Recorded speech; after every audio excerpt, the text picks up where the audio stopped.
Okay, so this is an update from my original video. This is the next day from that, the Snowmageddon in Buffalo, New York in November, otherwise known as Snowvember, 2014.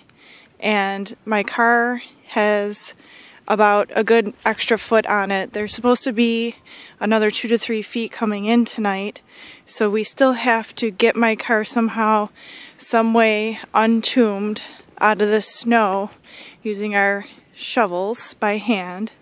So yes, it's completely just engulfed in snow. So this is how it is in Buffalo, New York.